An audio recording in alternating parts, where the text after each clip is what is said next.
Rakyat nggak boleh bicara, mulutnya diplester, itu malah berbahaya. Poin saya, janganlah pemerintah ini alergi, cepat marah, kemudian tidak boleh ada warga negara yang melakukan kritik atau berbicara yang tidak menyenangkan kepada pemerintah atau kepada pemimpin kita.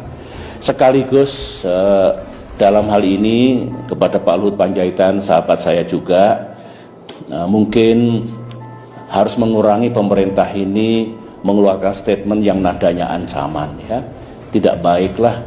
Ya memang pemerintah punya kekuasaan, Pak Jokowi punya kekuasaan, tetapi kekuasaan ini kan bukan untuk menakut-nakuti rakyat, untuk mengancam siapapun. Kalau misalkan pemerintah ingin menyampaikan, sampaikan dengan baik. Sangat bisa ditempuh cara-cara seperti itu. Jadi pesan saya adalah, atau harapan lah ya, kalau pesan dikira nanti berlebihan, harapan saya rakyat punya hak untuk menyampaikan kritik pandangannya, ketidaksukaannya kepada negara. Pemimpin itu kalau mendengar rakyatnya tidak suka, kadang-kadang perlu itu untuk introspeksi gitu ya.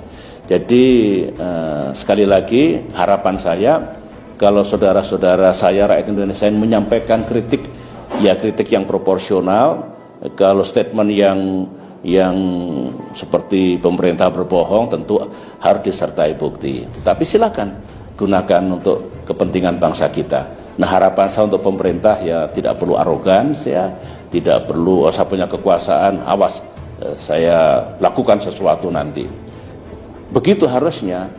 BIN intelijen tidak boleh menakut-nakuti rakyat.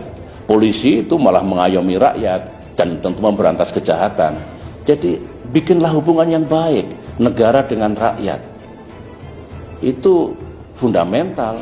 Konstitusi kita sebetulnya oleh para pendiri republik diniatkan dulu tidak boleh menjadi negara kekuasaan, tapi juga tidak boleh rakyat itu di dalam menggunakan kebebasannya absolut. Ayo bareng-bareng, jangan kelewat batas. Kalau itu yang terjadi di masa depan ini akan baik. Dulu saya memimpin kurang apa?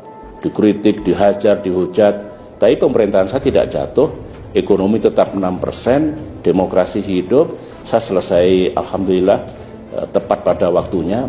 Jadi menurut saya ini juga pelajaran yang perlu diambil oleh kita semua. Dan memang sekarang maaf ya, tidak banyak kritik pada pemerintah, kritik kepada Pak Jokowi mungkin baik untuk stabilitas ya mungkin. Tapi saya dulu negara juga tidak jatuh meskipun dikritik habis-habisan. Cuma yang dulu mengkritik saya sekarang banyak diam, mungkin malu mengkritik mungkin.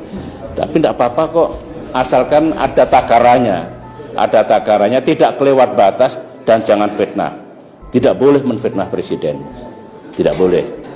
Tetapi penguasa tidak boleh sangat arogans dan niatnya untuk melakukan pembungkaman terhadap rakyat yang ingin menyampaikan pandangannya. Bawa ajalah ke suasana kekeluargaan gitu. Meskipun hukum ditegakkan kalau sudah kelewat batas. Kalau sudah fitnah ya harus kita gunakan. Saya juga begitu dulu. Dikritik 1000 kali, dihujat ribuan kali. Saya masih sabar, tapi kalau fitnah mesti saya bawa ke ranah hukum. Terima kasih. Saya kira begitu dulu ya.